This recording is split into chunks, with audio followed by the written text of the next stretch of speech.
Hi guys, today we are Hello. joined by Diego and Gloria, who are world travelers currently in Paris, who travel around the world sharing their adventures on their YouTube channel. And thanks for joining us today, guys. Thank you. Thank you for having us. Yes. So first up, can you give us a quick background about yourself and how you came to be living abroad in Paris? Okay, I'll go first. Go ahead. Okay, I'll go first. Background about me and how I ended up here. Okay, well, we come from Texas, Mhm. Houston, Texas. I am a graphic designer. Um, I ended up in France actually. Not, I didn't initially come to Paris. I initially came to Ferney-Voltaire, which is a little small village very close to Geneva, Switzerland. Mhm. And I came here about a year ago. I had a cousin that lived in the area. I ended up in Ferney-Voltaire because I had to leave the United States for a little while due to some visa situations. I had to leave the United States, and rather than staying in South America and Venezuela, where my family is from, I ended up coming to France, to Ferney-Voltaire, and decided to kind of venture out onto the world, start doing a little bit of world traveling from France into, other countries. So I'm currently here in Europe, and then Gloria decided to join me. Yes, I come from Houston, Texas, where I was born and raised, and was working two jobs. I had met him over there. We got together, we started dating, and well, that got pretty serious. I got serious quick. So when I heard the news of him moving to Europe, I was like, you know what? I'm gonna go with you. And I Here ended up we here, are. and now we're in Paris. Now we're in Paris, man. Nice, nice. I like it. And yeah, and you've got a great blog and YouTube channel, and you guys talk about this on your Thank you. blog as well. So if you want to know more in depth, guys, go to Cafe con Leche Abroad. Go to the channel. Go to the channel. Yes. I'll put all the links down below. Cool. So what initially drew you to travel and like wanting to live abroad instead of living at home? Like I know you got kind of forced out of the country, so it was Yeah, that. But it seems like you guys are really enjoying like being abroad, and you're planning to keep living abroad and traveling around to different countries. So most what definitely. drew Yeah. you to this lifestyle? Yeah. Well, What drew me to travel and to live abroad was I was living such a regular life back in my hometown. I was working two jobs, and I was getting tired of it, of the same routine daily. And I wanted to also experience different cultures and how it is to be outside of the norm, out of that comfort zone. And that's what drew me to actually take courage and just pack my bags and go. hmm with me, it was basically the same thing. The desire to grow, to learn. I had already done a little bit of traveling back in 2009, and so I kind of missed that feeling. The culture shock Mm. that you get when you first land in a place and you know nothing, you know no one, you don't even know how to get around. So I missed that a lot. And yeah, like you said, whenever I had to leave the United States for a while, I decided, you know what? Well, instead of just staying in one place, I'd rather go out there and chase the dream, try to see what I can learn. I also love traveling and love traveling around, and I try and help people as much as possible to get on the road and get traveling. And one of the big things that comes up like straight away for people is the money. And they're like, Perlin, how can I go and travel abroad and especially live abroad and live, traveling around long term? So people are always interested in that. How have you guys funded your travels so far? And, what are you doing at the moment to stay on the road? Yeah. Well, we funded it through our laptops.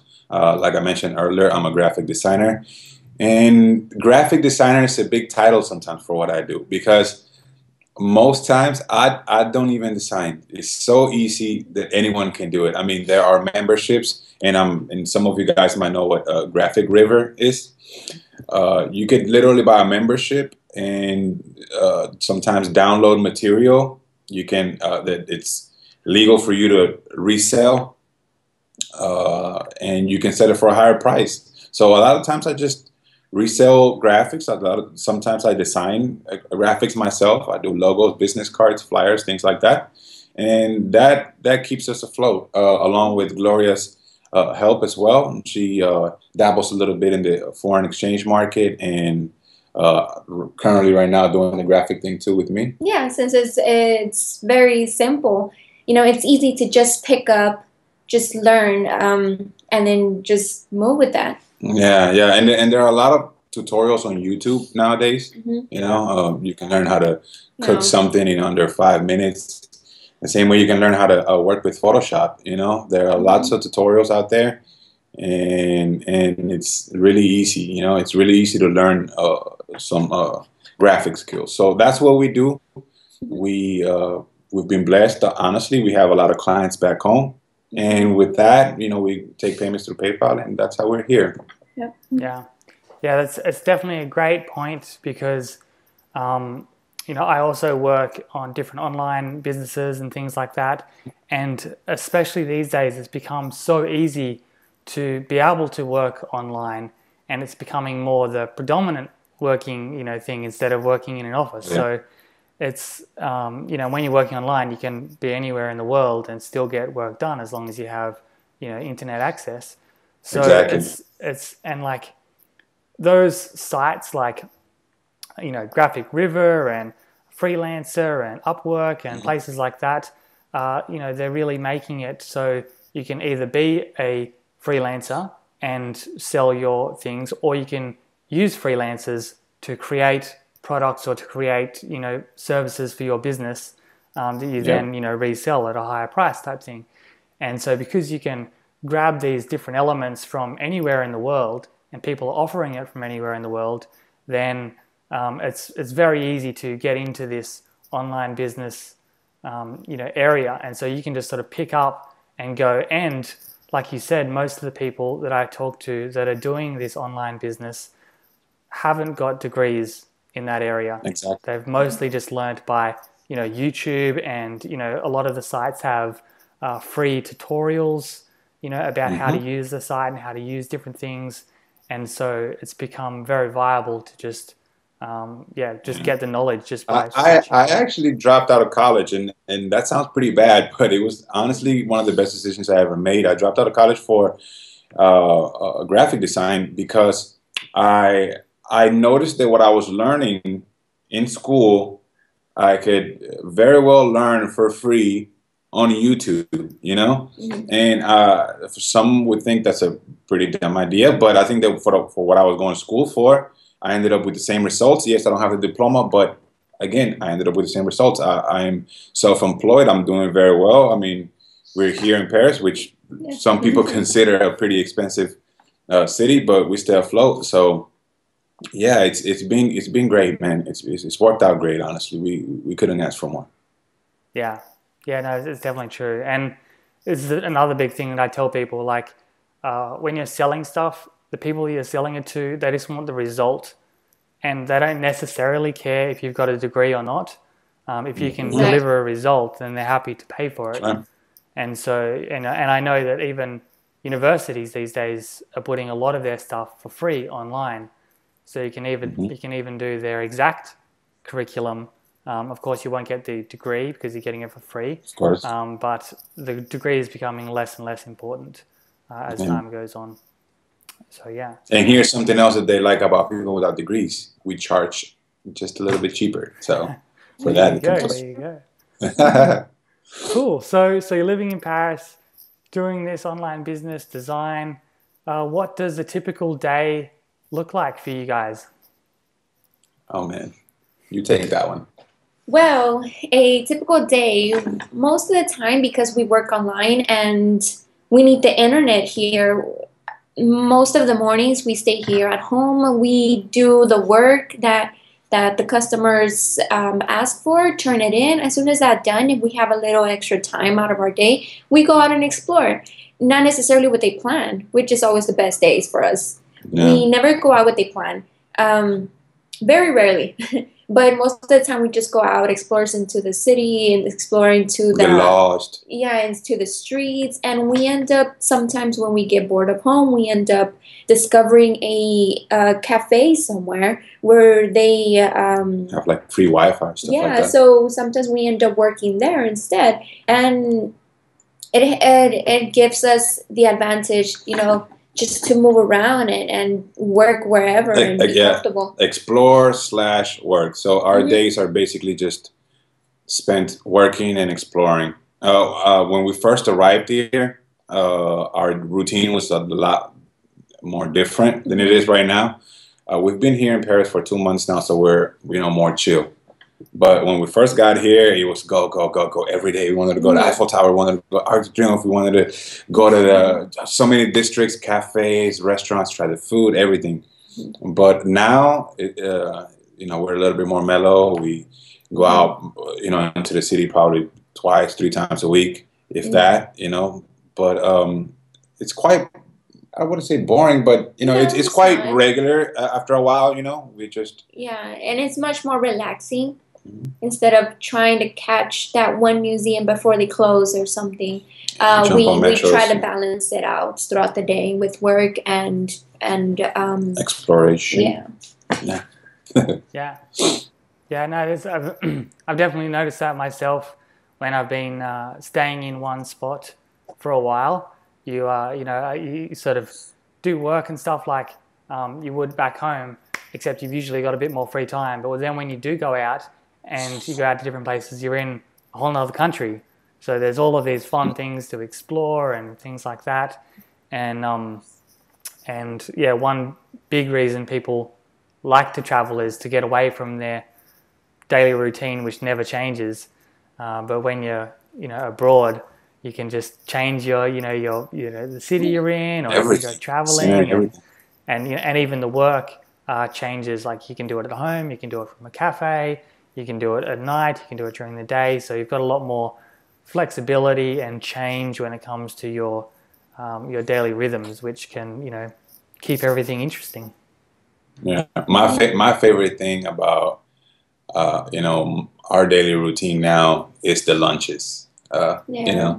You get tired of eating the same thing, so you move locations and you eat different things. Nowadays, my lunches are very, very different than they were before. So I really enjoy that. And then I'm looking forward to our next location, eating some good food while I work. I Nice. love food. I don't know if you can tell. Cool. So, what are some of the biggest aspects that travel has brought into your life now that you're, traveling full time?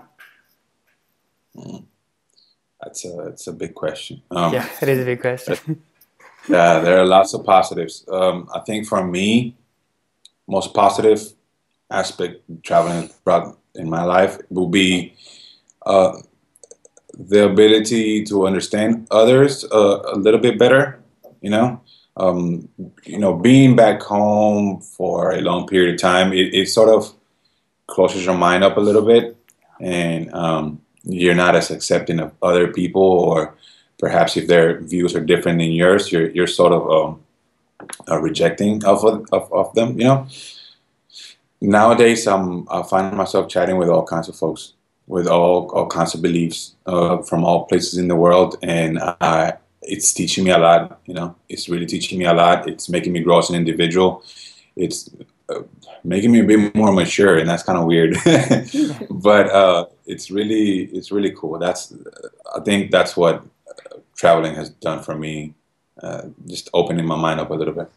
And I couldn't agree more. What about you? What has it done for you? Basically the same, just opened to more cultures. The same as he said, just more accepting, widen my perspective of the world, of the people. It's really something very incredible. Something incredible that you can only learn traveling than staying at home. Yeah, it's so true. It's one of those things that it's hard to explain to someone who hasn't been traveling.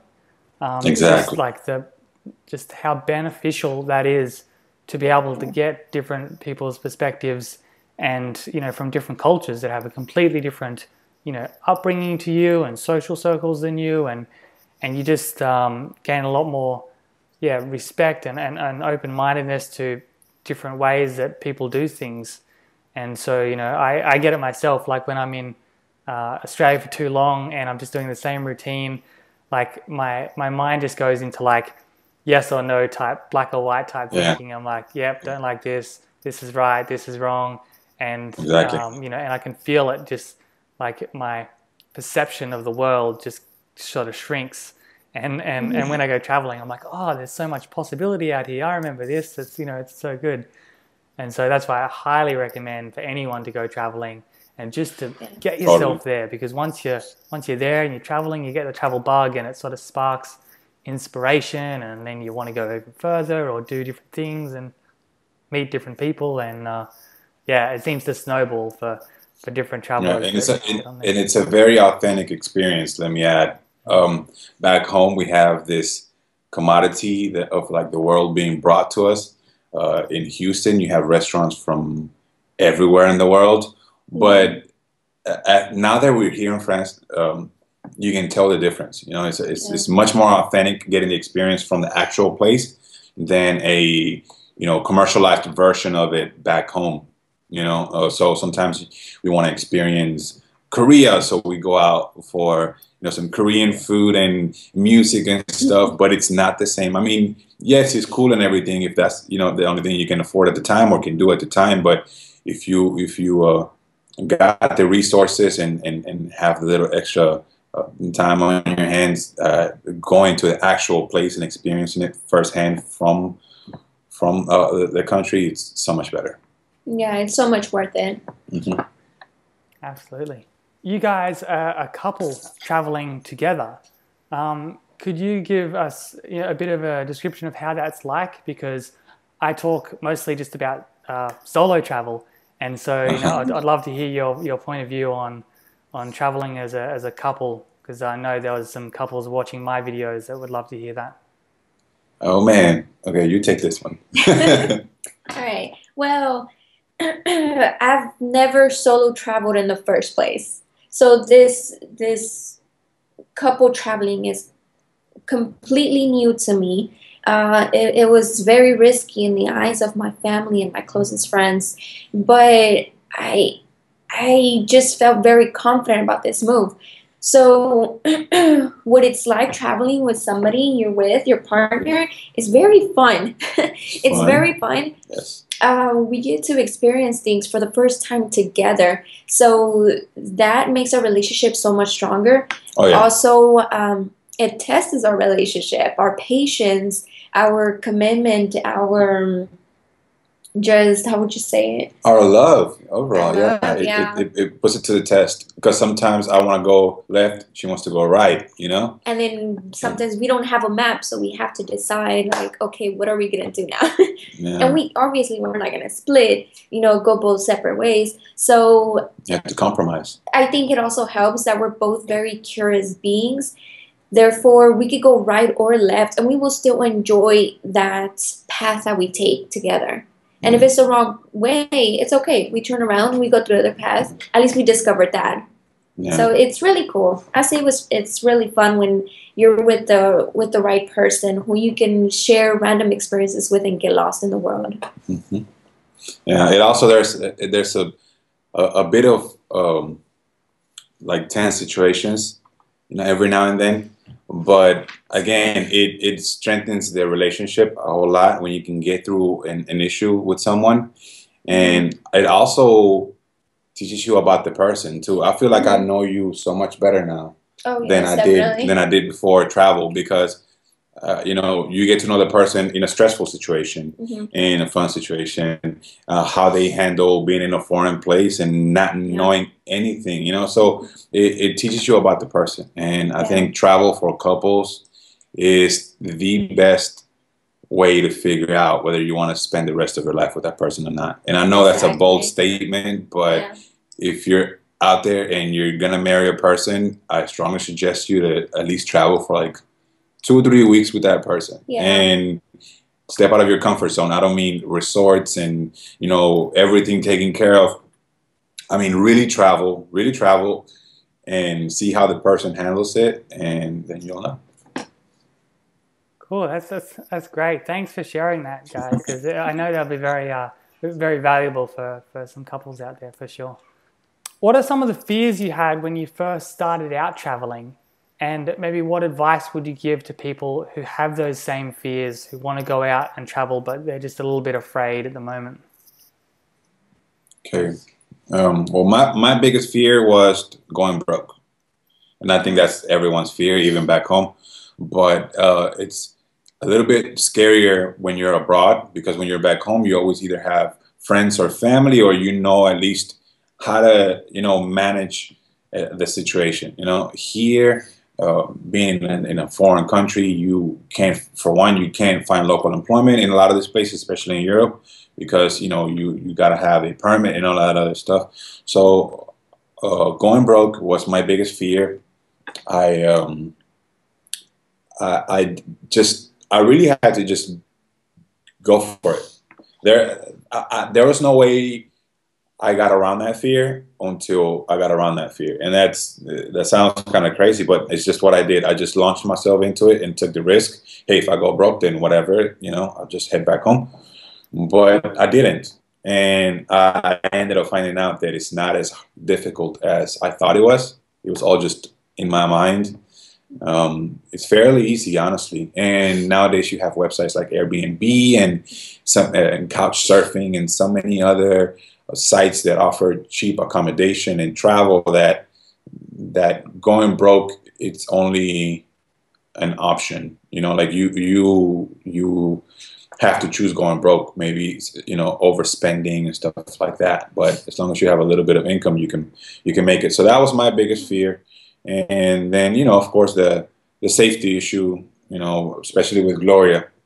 I find myself being overly protective sometimes because, we're walking by a bad neighborhood. We don't know the language. We don't know what streets are dangerous or not. So there's always a little safety thing in the back of your mind, but it isn't a big deal. Well, at least not here in Paris or France. We're fine. Yeah, and what we would advise is just, if your fear is the same as ours, just going broke in a foreign country and feeling like there's no way out of it, I would suggest just plan ahead of time. That's the biggest advice that we can give, a financial plan. That's how we did it. Even before I left my home, I had a financial plan.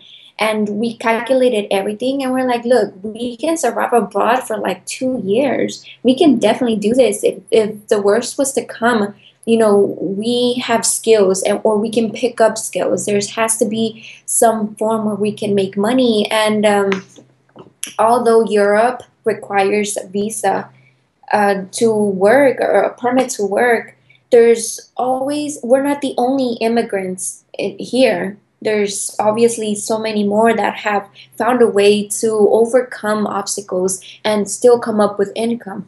So us being very young and hardworking and persistent, we know that we can make it. Yeah, if it boiled down to it, like to the point where, okay, you know what, the worst has happened. We don't have a way of making money online. It's that option is gone.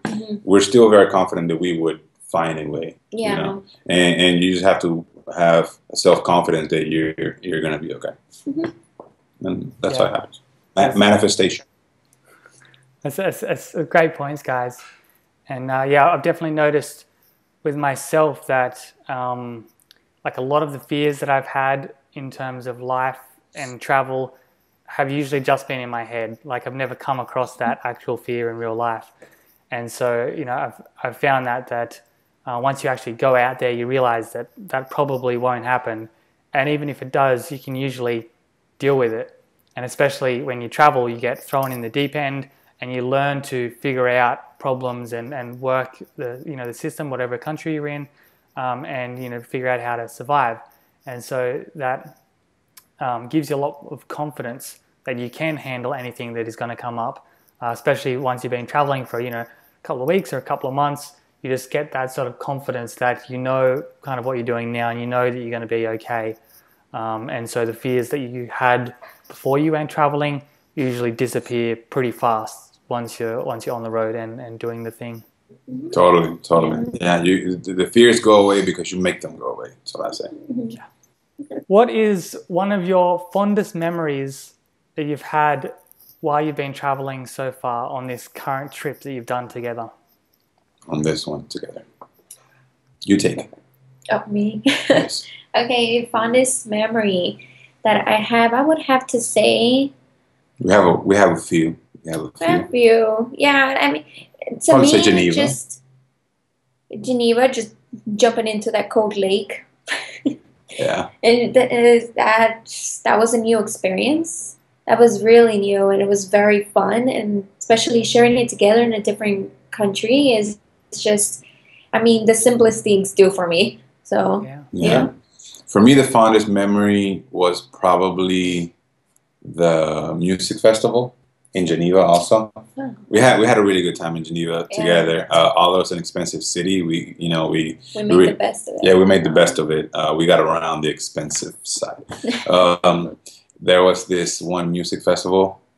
It's very common. Well, at least like in the France, neighboring area, they have a music festival every year, and there's lots of people. Man, I'm talking about like the streets get packed with people, and there are street performance everywhere. And over here they have a no open container law, so you can drink, and then everyone's just you know, um, having wine and beer, and then by the end of the night, everyone's hammered, and it's like there's concerts everywhere. Everyone's having fun.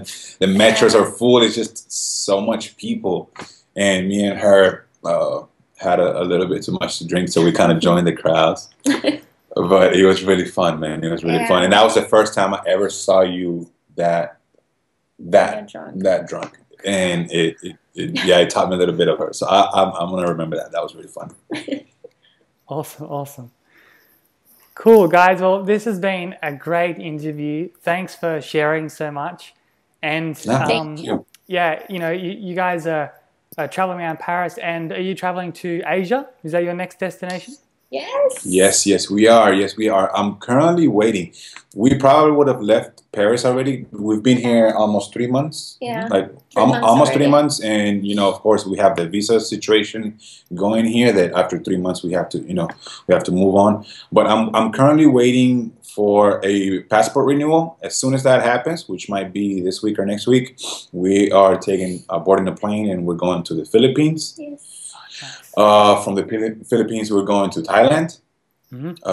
From Thailand, we're going to Laos, Laos and Cambodia. Cambodia, Thailand, Laos, and then Vietnam, and after Vietnam, if possible, we'll go to Japan and then come back into Europe. Yeah, but plans change all the time for us. Like, we did not know we were going to end up in Paris, but that's where the journey took us, and here we are. And so now, next time we chat, we might be in China or something. Man, I don't know. we don't know.